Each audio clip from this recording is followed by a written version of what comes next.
सभी छात्रों को नमस्कार। जैसा कि आप लोग जानते हो, अभी बीएससी पार्ट थर्ड का एक टॉपिक हम पढ़ रहे हैं, एंजाइम। इस एंजाइम से संबंधित दो वीडियो मैंने पहले शेयर कर लिए थे, जिसमें एंजाइम और इनऑर्गेनिक कैटलिस्ट का कंपैरिजन था, तुलनात्मक अध्ययन था, यानी समानताएं और असमानताएं, और उसके बाद एंजाइम का क्लासिफिकेशन पढ़ा था। आज हम एंजाइमों के जो विशिष्ट लक्षण होते हैं या कैरेक्टरिस्टिक्स ऑफ एंजाइम के बारे में हम अध्ययन करेंगे। मतलब ये हुआ कि एंजाइमों के अंदर कौन कौन से विशेष प्रकार के लक्षण होते हैं। जैसा कि उस दिन में मैंने आपको बताया था कि सामान्यतः जो एंजाइम होते हैं वो प्रोटीन से बने होते हैं। कुछ एंजाइमों की चर्चा भी हम लोगों ने की थी, और उसमें मैंने बताया था कि कुछ एंजाइम ऐसे भी होते हैं जो कि प्रोटीन नेचर के नहीं होते। तो विशिष्ट लक्षणों में जो सबसे पहला लक्षण है वो है प्रोटीन नेचर, जिसको हम बोलते हैं प्रोटीन प्रकृति। सभी एंजाइम होते हैं वो प्रोटीन होते हैं, लेकिन यहाँ पे हमें ये ध्यान रखना है कि सभी प्रोटीन एंजाइम नहीं होते। अनेक एंजाइमों को क्रिस्टल रूप से भी वियुक्त किया जा चुका है, और जब हम इसका एंजाइमों का विस्तृत रूप से अध्ययन करते हैं तो हमें पता लगता है कि ये एक या एक से अधिक पॉलीपेप्टाइड श्रृंखला के अणु होते हैं। इसके अलावा हम आगे भी पढ़ेंगे कि प्रोटीन के अतिरिक्त एंजाइम में आयन, इनऑर्गेनिक और ऑर्गेनिक ग्रुप भी उपस्थित हो सकते हैं। आपको यहाँ पे ये भी जानकारी होनी चाहिए कि एंजाइम जो होते हैं वो बहुत ही वृहद अणु या जिसको हम लोग मैक्रोमोलिक्यूल कहते हैं, और इनका जो मॉलिक्यूलर वेट होता है वो काफ़ी जिसको बोलते हैं हाई होता है या उच्च होता है, आणविक भार ज़्यादा होता है। जैसे कुछ एंजाइमों का अगर आप आणविक भार याद रखना चाहते हो तो याद भी रख सकते हो। जैसे फेरेडॉक्सिन एक एंजाइम है जिसका मॉलिक्यूलर वेट 11,500 होता है। इसी प्रकार कैटेलेज का लगभग 2,50,000, यूरिएज का 4,82,000। तो कुल मिला के मॉलिक्यूलर वेट भी इनका ज़्यादा होता है। दूसरी जो एंजाइमों का जो स्पेशल लक्षण होता है, इनकी कोलाइडी प्रकृति या जिसको हम कोलाइडल नेचर भी कहते हैं। जैसा अभी मैंने बताया कि एंजाइमों का आकार काफ़ी वृहद होता है या बड़ा होता है, और वृहद आकार होने के कारण ही ये कोलाइडी प्रकृति के होते हैं। और कोलाइडी प्रकृति के होने के कारण इनमें अभिक्रियाओं के लिए जो एरिया होता है, जो क्षेत्र होता है, वो काफ़ी बड़ा होता है। इनकी जो प्रकृति होती है वो उभयधर्मी होगी। उभयधर्मी को हम लोग एम्फोटेरिक कहते हैं। मतलब ये हुआ कि ये एसिड और एल्केलाइन दोनों प्रकार के जो पदार्थों पर एक्टिव हो सकते हैं। यहाँ पे आपको ये भी ध्यान रखना है कि एंजाइम है जल प्रिय होते हैं, जिसको हम लोग हाइड्रोफिलिक कहते हैं। तो ये जो दूसरा कैरेक्टर है जो ये बताता है कि एंजाइम जो है वो सभी प्रकार के पदार्थों पर अभिक्रिया है वो कर सकते हैं। तीसरा जो मुख्य कैरेक्टर है एंजाइमों का, जिसको हम लोग बोलते हैं ताप संवेदनशीलता, या इंग्लिश में उसको बोलते हैं हीट सेंसिटिविटी। ताप के प्रति एंजाइम हैं वो संवेदनशील होते हैं। सामान्यतः 0 डिग्री सेंटीग्रेड पर ये इनएक्टिव होंगे। इनएक्टिव का मतलब किसी भी अभिक्रिया को वो उत्प्रेरित नहीं करेंगे। 25 से 35 डिग्री सेंटीग्रेड है जो नॉर्मल तापमान माना गया है, इसमें जो इनकी सक्रियता या जो एक्टिविटी होती है वो उच्चतम होता है, मोर एक्टिव, या जिसको हम लोग बोलते हैं ऑप्टिमम। ऑप्टिमम का मतलब होता है इस टेम्परेचर पर ये अधिक सक्रिय या उच्चतम इनकी सक्रियता होगी। और अगर अपन तापमान बढ़ाते हैं, जैसे 60 से 65 डिग्री सेंटीग्रेड तापमान हम लोगों ने अगर बढ़ा दिया, तो उस समय जो एंजाइम हैं वो निष्क्रिय हो जाएंगे, या जिसको हम लोग बोलते हैं क्रियाविहीन या डीनेचुरेटेड हो जाते हैं। परंतु कभी कभी आपको यहाँ भी ध्यान रखना है कि बहुत ही शुष्क अवस्था, जिसको हम लोग लो हाइड्रेशन स्टेज कहते हैं, जो बीज के अंदर बीजाणुओं में ये अवस्था मिल सकती है, तो उस समय 100 से 120 डिग्री सेंटीग्रेड तापमान पर भी इनकी सक्रियता समाप्त नहीं होती है। तो सामान्यतः ताप के प्रति एंजाइम हैं वो संवेदनशील होते हैं। नेक्स्ट जो प्रकृति है जिसको हम लोग बोलते हैं उत्प्रेरक प्रकृति या कैटेलाइटिक नेचर, जिसको हम लोग कहते हैं। एंजाइम रासायनिक अभिक्रियाओं को उत्प्रेरित करते हैं, ये हमें ध्यान है। और इनकी जो सूक्ष्म मात्रा होती है, बहुत ही कम मात्रा, सबस्ट्रेट को काफ़ी सूक्ष्म मात्रा किसकी, एंजाइम की सूक्ष्म मात्रा सबस्ट्रेट की काफ़ी मात्रा को, यहाँ पे की लिखें, सबस्ट्रेट की काफ़ी मात्रा को प्रोडक्ट में परिवर्तित करने में सक्षम होती है। और एक परिभाषा भी आपको याद रखनी है कि एंजाइम के एक अणु द्वारा प्रति मिनट क्रियाधर का मतलब सबस्ट्रेट, जिस सबस्ट्रेट पर ये कार्य करता है उसको हम लोग क्रियाधर कहते हैं। क्रियाधर के जितने अणुओं को उत्पाद में परिवर्तित किया जाता है उसे उस एंजाइम की आणविक सक्रियता या टर्नओवर नंबर कहते हैं। एक नंबर की डेफिनेशन आपको थ्योरी में पूछी जा सकती है कि एंजाइम के टर्नओवर नंबर से आप लोग क्या समझते हैं।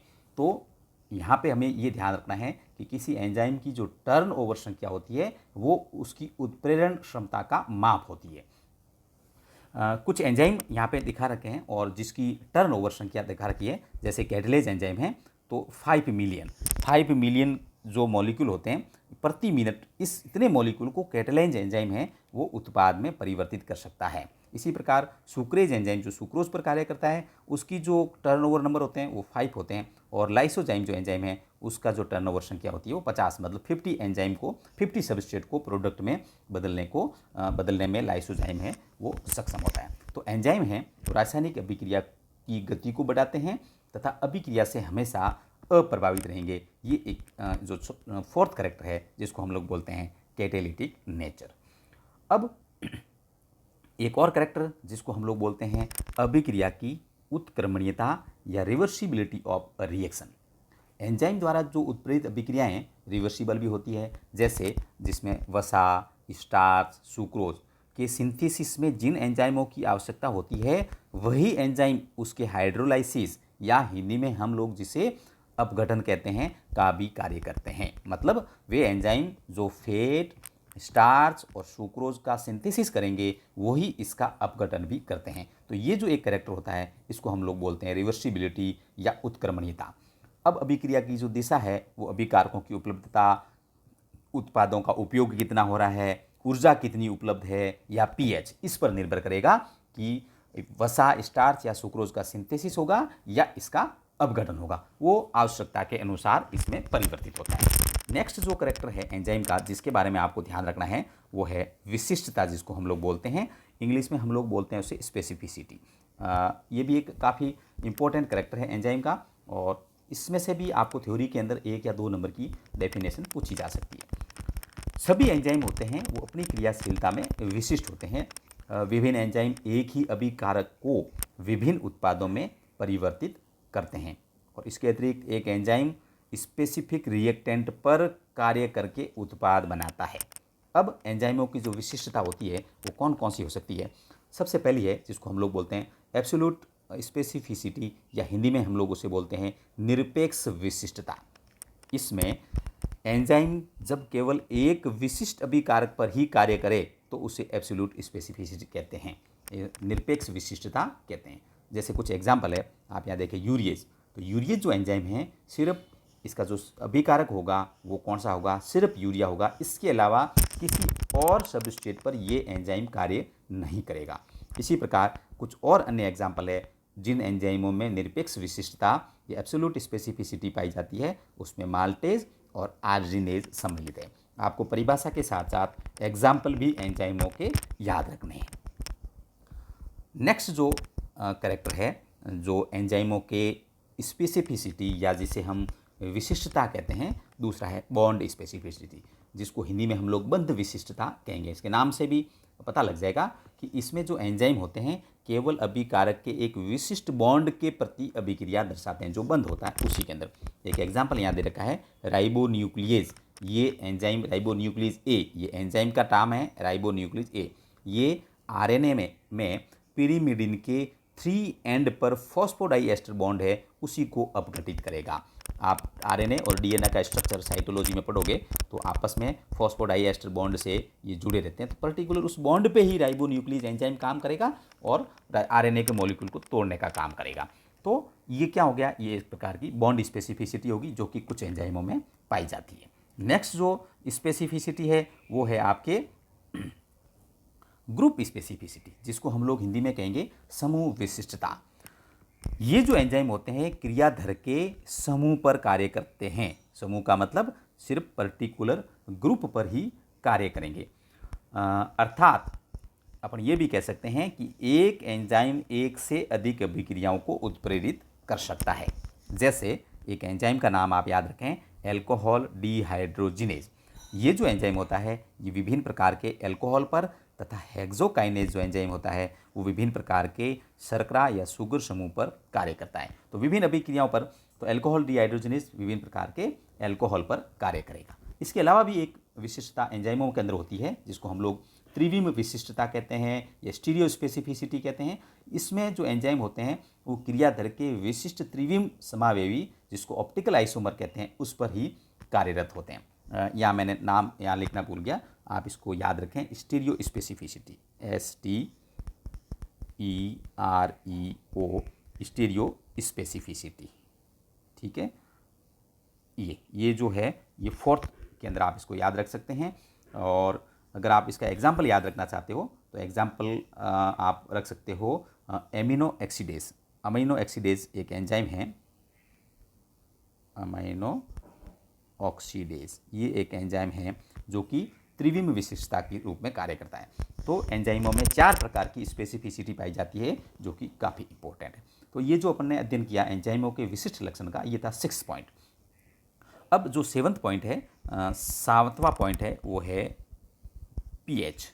हमें ये ध्यान रखना है कि एंजाइम है वो पीएच के प्रति संवेदनशील होते हैं, पीएच से प्रभावित होते हैं, और विशिष्ट एंजाइम विशिष्ट पीएच परास में ही अपनी एक्टिविटी है वो दर्शाएगा। मतलब उससे कम या ज़्यादा होने पर उसकी एक्टिविटी कम हो जाएगी। कुछ एंजाइम हैं जिनकी पीएच लिख रखी है, जैसे पेप्सिन है तो 1.5 पीएच पर ही कार्य करेगा। इसी प्रकार जो ट्रिप्सिन है वो 8 या 8 से ज़्यादा की जो पीएच है उस पर ही कार्य करता है। तो इसका मतलब ये हुआ कि इनकी रेंज होगी।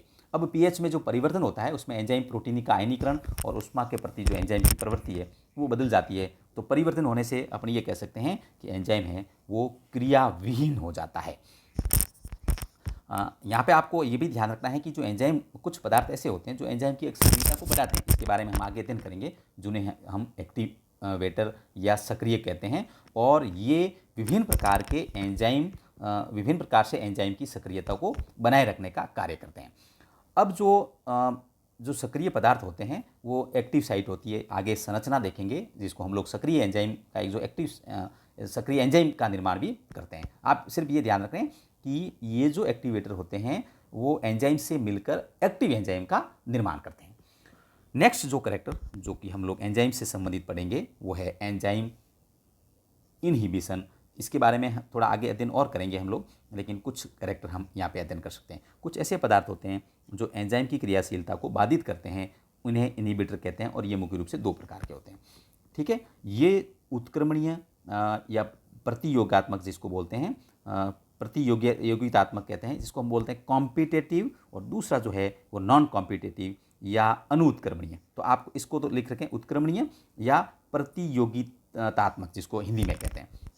कॉम्पिटेटिव का मतलब होता है कि किसी भाग के लिए कंपटीशन करना, या अपन करते हैं प्रतियोगिता करना। अब इसमें क्या होगा कि कॉम्पिटेटिव जो इनहिबिटर होते हैं इनकी संरचना अभिकारक से मिलती जुलती है।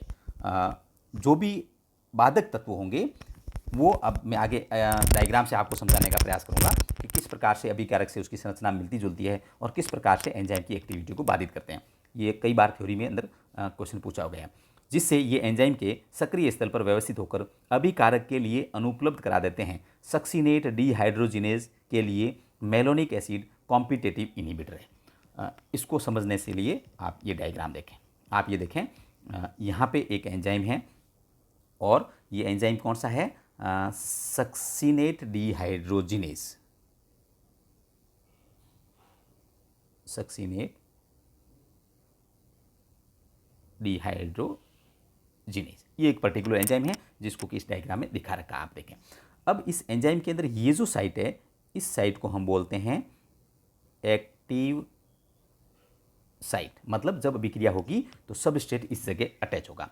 ये जो सेकंड डायग्राम आपको दिखाई दे रहा है, ये वाला, ये सक्सिनिक एसिड है, यानी सबस्ट्रेट है। अब क्या होगा कि जब भी अभिक्रिया होने वाली होती है तो सक्सिनिक एसिड इस एक्टिव साइट पे जुड़ जाएगा, जो कि आपको इस डायग्राम में दिखाई देता है। और एंड में आप ये देखें कि ये प्रोडक्ट बन गया। कौन सा प्रोडक्ट बन गया? ये एंजाइम है। बिल्कुल अपन कह सकते हैं कि इसकी संरचना में कोई परिवर्तित हो गया, और सक्सिनिक एसिड किस में परिवर्तित हो गया? फ्यूमेरिक एसिड में। ये एक अभिक्रिया होगी सामान्य। लेकिन जो कॉम्पिटेटिव एंजाइम होगा वो क्या करेगा? आप ये तो नंबर 1 रिएक्शन है, और दूसरी रिएक्शन में आप देखें, ये दूसरी नंबर रिएक्शन है। ये देखो ये दूसरी नंबर रिएक्शन है। ये वही एंजाइम है, कौन सा? Succinate dehydrogenase. ये इसकी एक्टिव साइट। अब सक्सिनिक एसिड और दूसरा जो है वो है मैलिक एसिड, या जिसको हम लोग मेलोनेट कहते हैं। यहाँ पे अपन लिखते हैं मेलोनेट। इसकी और इसकी जो साइज़ है शेप है वो लगभग सिमिलर है। तो ये जो एंजाइम है वो इस एक्टिव साइट के लिए क्या करेगा, कंपटीशन करेगा। तो एक्टिव साइट के लिए कंपटीशन करने के बाद क्या होगा कि इस एक्टिव साइट में कौन अटैच हो गया, सक्सिनिक एसिड की जगह मैलिक एसिड या मेलोनेट अटैच हो गया, क्योंकि सक्सिनिक एसिड और मैलिक एसिड की जो स्ट्रक्चर है वो सेम है। लेकिन अटैच होने के बाद यहाँ देखें नो रिएक्शन नहीं हुई। क्यों नहीं हुई? क्योंकि मैलिक एसिड ने एक्टिव साइट के लिए एंजाइम की है उस पर कॉम्पिटिशन किया, और कॉम्पिटिशन होने के कारण है वो प्रोडक्ट का निर्माण नहीं हुआ। तो ऐसे तत्व जो किसी एंजाइम को एक्टिविटी को बाधित करते हैं उसको हम लोग बोलते हैं कॉम्पिटिटिव एंजाइम, मतलब एक्टिव साइट पे फिट हो गए। अब वापस आप आ जाएं, दूसरा जो है उसको हम लोग बोलते हैं नॉन कॉम्पिटिटिव। नॉन कॉम्पिटिटिव का मतलब है कि ये सक्रिय स्थान पर संलग्न नहीं होते जैसा कि हमने पहले अध्ययन किया, बल्कि एंजाइम की संरचना और सक्रिय स्थल में परिवर्तित कर देते हैं। उसके विन्यास में या उसके ओरिएंटेशन में ऐसे एंजाइम में बहुत सारे, जिसमें आप साइनाइड आप याद रख सकते हो, कार्बन मोनोऑक्साइड, मरकरी, लेड, ये कुछ ऐसे एंजाइम हैं जो ये भारी धातु इसमें सम्मिलित होती है जो एग्जाम के सक्रिय स्थल के लिए संलग्न थी। इसको भी हम डायग्राम से समझने का प्रयास करते हैं। यहाँ पे देखें आप, ये देखें ये एक एंजाइम है और इस एंजाइम के अंदर ये देखें ये दो एक्टिव साइट ये दिखा रखी है और ये सबस्ट्रेट इस जगह जुड़ेगा, या इसको भी मान लगे यहाँ जुड़ेगा, और ये इनिबिटर आ गया, जिसमें जैसे मैंने बताया कि इनिबिटर कौन सा हो सकता है, ये एक्टिव साइट के लिए कंपटीशन नहीं करेगा, जिसका जैसा कि हमने पहले देखा है। ये क्या करेगा, जो एक्टिव साइट है उसमें चेंज कर देगा। आप ये देखें इस एंजाइम में ये इनिबिटर है, इसके साथ अटैच हो गया, तो अटैच होने से ये जो साइट थी इस साइट के अंदर या इस साइट के अंदर क्या हो गया, परिवर्तन हो गया, चेंज हो गया। तो अब ये जो सबस्ट्रेट है वो इसके साथ एक्टिव साइट से अटैच नहीं हो पाएगा, और अटैच नहीं हो पाएगा तो अभिक्रिया नहीं होगी, और अभिक्रिया नहीं होने से प्रोडक्ट है उसका निर्माण नहीं करेगा। तो आज हम लोगों ने एंजाइमों के जो विशिष्ट लक्षण थे, स्पेसिफिक लक्षण थे, उसके बारे में अध्ययन किया, जिसमें प्रोटीन प्रकृति, कॉलोइडल नेचर, हीट सेंसिटिविटी, उत्प्रेरक प्रकृति जिसको हम लोग कैटालिटिक नेचर कहते हैं, reversibility of reaction, enzyme specificity, activation और एंजाइम इनिबिशन के बारे में अध्ययन किया। कल हम एंजाइम के स्ट्रक्चर के बारे में अध्ययन करेंगे। धन्यवाद।